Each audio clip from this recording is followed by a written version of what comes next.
अगर दुनिया का सबसे बड़ा खजाना अमेरिका के सबसे सुरक्षित दस्तावेज के पीछे छिपा हो, तो क्या उसे पाने के लिए उसे चुराना पड़ेगा? और इसी सवाल के साथ शुरू होती है एक ऐसी कहानी जिसने इतिहास बदल दिया। जब बेन गेट्स एक छोटा बच्चा था, तब एक रात वह अपने दादाजी जॉन एडम्स गेट्स के साथ घर की अटारी में था। वहां दादाजी ने उसे एक हैरान कर देने वाली कहानी सुनाई, एक ऐसे महान छिपे हुए खजाने की जिसे अमेरिका के संस्थापक पिताओं ने सदियों पहले छुपाया था।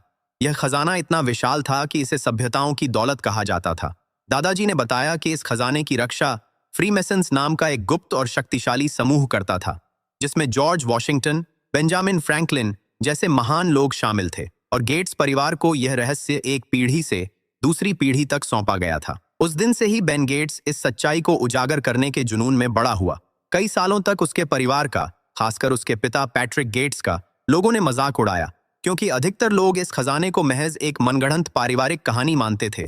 लेकिन बेन ने कभी हार नहीं मानी।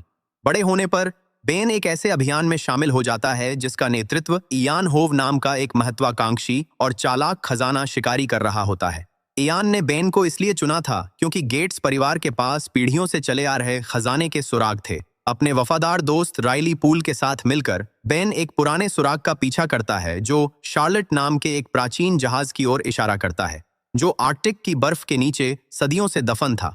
काफी मशक्कत के बाद टीम उस जहाज को ढूंढ निकालती है और उसके बर्फ से जमे हुए अंदरूनी हिस्से की छानबीन शुरू करती है। वहां उन्हें एक पुरानी बोतल मिलती है जिसके अंदर एक नक्शा छुपा होता है। उस नक्शे पर एक संदेश होता है जो इशारा करता है कि असली खजाने का अगला सुराग अमेरिका के स्वतंत्रता की घोषणा यानी डिक्लेरेशन ऑफ इंडिपेंडेंस के पीछे छुपा हुआ है। जहाज में छुपे नक्शे को देखते ही इयान तुरंत एक खतरनाक योजना सुझाता है, डिक्लेरेशन ऑफ इंडिपेंडेंस को चुरा लो। लेकिन बेन सख्ती से मना कर देता है। उसके लिए वह दस्तावेज सिर्फ एक कागज नहीं, बल्कि अमेरिका की आत्मा है। उसे चुराना उसके हर उसूल के खिलाफ है। यह असहमति जल्द ही खतरनाक मोड़ ले लेती है। इयान का असली चेहरा सामने आता है जब वह अपने आदमी शॉ को, बेन और राइली को बंदूक की नोक पर काबू करने का आदेश देता है। यह जानते हुए कि इयान किसी भी हद तक जा सकता है, बेन एक फ्लेयर उठाता है और धमकी देता है कि अगर उन्हें छोड़ा नहीं गया तो वह इस बारूद से भरे जहाज में आग लगा देगा। इयान और उसके आदमी उसे महज एक खोखली धमकी समझते हैं, लेकिन तभी वह जलती हुई फ्लेयर गलती से बारूद पर जा गिरती है। पल भर में जहाज में भीषण आग फैल जाती है। इयान और उसके आदमी बेन और राइली को वहीं मरने के लिए छोड़कर भाग निकलते हैं, लेकिन बेन हार नहीं मानता। वह तेजी से एक छुपा हुआ निकास ढूंढ निकालता है और दोनों भीषण धमाके से बाल बाल बच निकलते हैं। आर्कटिक से वाशिंगटन डीसी लौटने पर बेन और राइली सबसे पहले गुमनाम रूप से एफबीआई को चेतावनी देने की कोशिश करते हैं कि कोई डिक्लेरेशन ऑफ इंडिपेंडेंस चुराने की साजिश रच रहा है, लेकिन एफबीआई एजेंट उनकी इस अविश्वसनीय कहानी को सिरे से नकार देते हैं। निराश होकर वे नेशनल आर्काइव्स म्यूजियम पहुंचते हैं और वहां दस्तावेज की संरक्षक डॉ एबिगेल चेज से मिलते हैं। बेन उन्हें पूरी बात समझाने की कोशिश करता है, लेकिन एबिगेल भी उनकी बात को हास्यास्पद मानकर टाल देती है। अब बेन के सामने एक ही रास्ता बचता है। अगर कोई उस दस्तावेज की रक्षा नहीं करेगा तो वह खुद उसे चुराकर सुरक्षित रखेगा। राइली को यह योजना शुरू में पूरी तरह पागलपन लगती है, लेकिन बेन की दृढ़ता देखकर वह आखिरकार साथ देने को तैयार हो जाता है। दोनों मिलकर एक बेहद सावधानी पूर्वक योजना तैयार करते हैं। बेन एबिगेल के साथ हुई मुलाकात के दौरान उनका फिंगरप्रिंट एक चश्मे पर हासिल कर लेता है। साथ ही वे संरक्षण कक्ष का सुरक्षा पासकोड भी जुगाड़ कर लेते हैं। इसके अलावा बेन एक गाला इवेंट का फायदा उठाने की योजना बनाता है जो उसी रात आर्काइव्स में होने वाला है, जिसकी एड में वे आसानी से अंदर घुस सकते हैं। संग्रहालय में आयोजित गाला समारोह के दौरान बेन एक कर्मचारी का वेश धारण करके इमारत में दाखिल होता है, जबकि राइली बाहर से लैपटॉप के जरिए सुरक्षा कैमरों पर नजर रखता है। इसी बीच इयान और उसके साथी भूमिगत सुरंगों से गुपचुप तरीके से अंदर घुस आते हैं। बेन किसी तरह संरक्षण कक्ष तक पहुंचने में कामयाब हो जाता है, लेकिन तभी इयान के आदमी पूरी सुरक्षा प्रणाली पर कब्जा कर लेते हैं। स्थिति को भांपते हुए बेन के पास एक ही विकल्प बचता है। वह डिक्लेरेशन ऑफ इंडिपेंडेंस का पूरा सुरक्षा कवच उठा लेता है और इयान के आदमियों की गोलीबारी से बचते बचाते वहां से भाग निकलता है। संग्रहालय से निकलते वक्त बेन एक चतुर चाल चलता है। वह गिफ्ट शॉप में रुककर अपने क्रेडिट कार्ड से डिक्लेरेशन की एक नकली प्रति खरीदता है, ताकि बाद में यह साबित किया जा सके कि उसने असली नहीं, नकली दस्तावेज लिया था। बाहर निकलते ही एबिगेल उसे दस्तावेज के साथ रंगे हाथों पकड़ लेती है और सब समझ जाती है, लेकिन इससे पहले कि वह सुरक्षा कर्मियों को सूचित करती, इयान के आदमी उसका अपहरण कर लेते हैं और जिसे वे असली डिक्लेरेशन समझते हैं उसे छीन लेते हैं। दरअसल वह नकली प्रति थी। शहर में मची अफरा तफरी के बीच बेन एबिगेल को बचाने में कामयाब होता है। तब वह उसे बताता है कि इयान के हाथ सिर्फ नकली प्रति लगी है, असली डिक्लेरेशन अभी भी बेन के पास सुरक्षित है।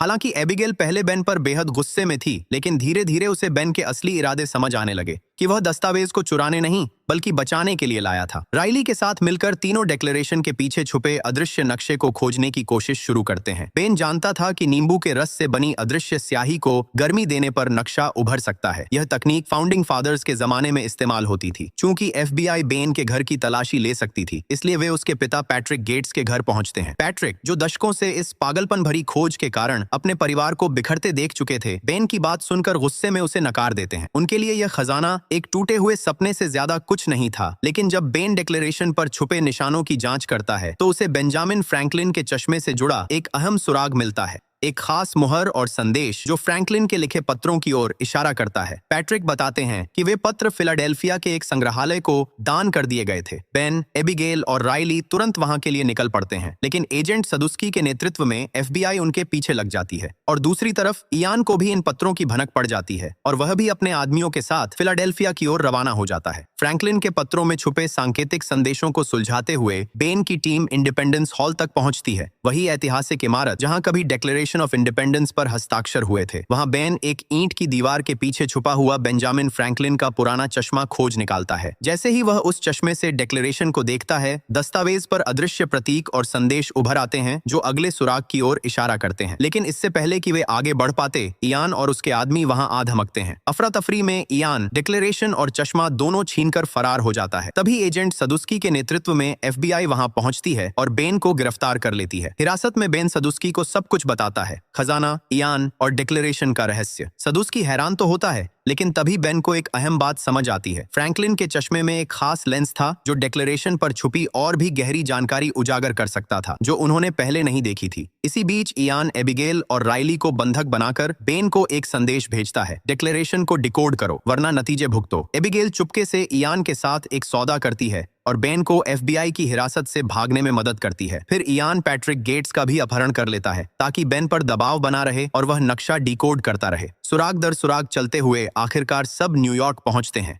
जहां एक पुराने चर्च के नीचे भूमिगत गुप्त कक्षों का जाल बिछा हुआ है। Trinity church, wall street. अंदर घुसते ही उन्हें खतरनाक सुरंगें, ढहती सीढ़ियां और प्राचीन यंत्र मिलते हैं। इसी दौरान इयान का आदमी शॉ अंधेरे में एक गहरी खाई में गिरकर मारा जाता है। यह देखकर बाकी सब और सतर्क हो जाते हैं, लेकिन रुकते नहीं। वे और भी गहरे भूमिगत क्षेत्र की ओर बढ़ते चले जाते हैं। आखिरकार वे एक ऐसी जगह पहुंचते हैं जो देखने में बिल्कुल खाली कमरा लगती है। कोई खजाना नहीं, कोई सुराग नहीं। इयान गुस्से में जवाब मांगता है। तब बेन और पैट्रिक मिलकर उसे एक झूठा सुराग देते हैं और कहते हैं कि असली खजाना बोस्टन के एक चर्च में छुपा है। इयान इस पर यकीन कर लेता है और उन सबको वहीं जमीन के नीचे बंद करके चला जाता है। इयान के जाते ही बेन और पैट्रिक बाकी सबको बताते हैं कि यह सिर्फ वक्त खरीदने की चाल थी। अब वे खुद ही रास्ता खोजने में जुट जाते हैं। तभी उन्हें एक दीवार मिलती है जिस पर अजीबोगरीब प्राचीन ताले लगे हैं। बेन को अचानक याद आता है, आर्कटिक के जहाज शार्लेट पर मिला पाइप इन्हीं तालों से मेल खाता है। जब वह उस पाइप को मशीन में डालता है तो एक विशाल छुपा हुआ दरवाजा खुल जाता है और उसके पीछे